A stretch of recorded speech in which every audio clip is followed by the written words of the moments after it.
ishin ditën e hënë.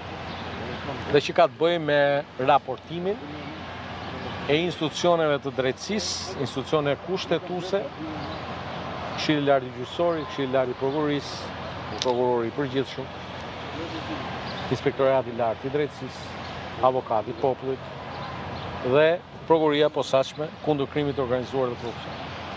Unë nuk kam dyshime që gjithë kjo strategji e grupit parlamentar të Partisë Demokratike nuk lidhet as pak as me reformën administrative territoriale, nuk lidhet as pak e as me shqetësimin e tyre dhe dhëmbjet e barkut për një protest që në dështim e sipër tani ka shkuar të apeloj tek dhuna në mënyrë të përsëritur, shpreh solidaritetin e plot me policinë e shtetit, uroj shërimin e shpejtë të 4 punonjësve të policisë së plagosur dhe i bëj thirrje këtyre institucioneve të drejtësisë që do duhet të raportojnë sot në Kuvendin e Shqipërisë që të vlerësojnë të gjitha ato masa të dhëna qoftë nga prokuror apo nga gjyqtar, sepse në një vend si Shqipëria,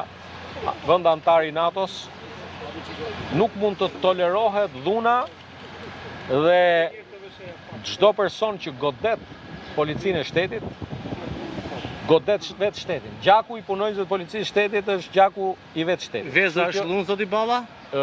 Unë nuk di ndonjëherë që Veza të çaj kokën e një punonjësi policie në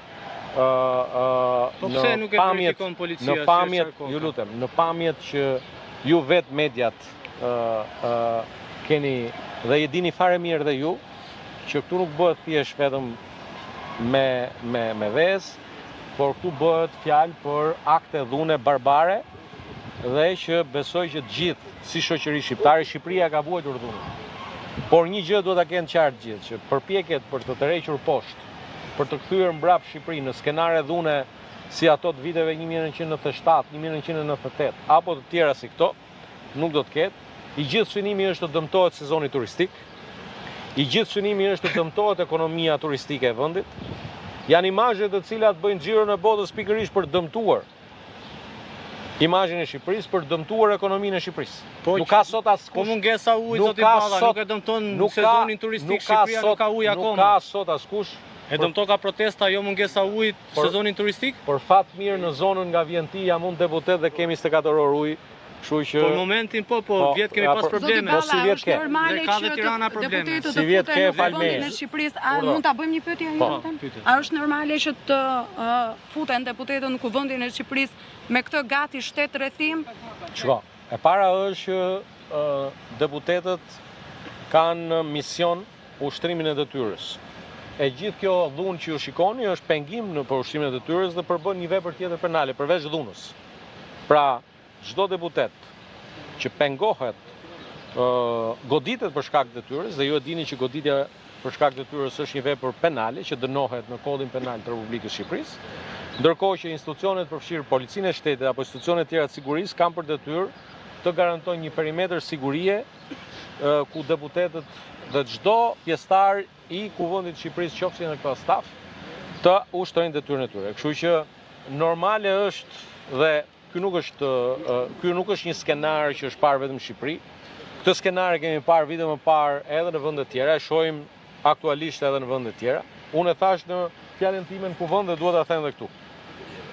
Ka persona mes atyre që komandojnë dhunën brenda në protest, cilët unë i kam identifikuar me emra, që janë pjesë e listë pagesave të shërbimeve të huaja që duan të dëmtojnë imazhin e Shqipërisë, ekonominë e Shqipërisë.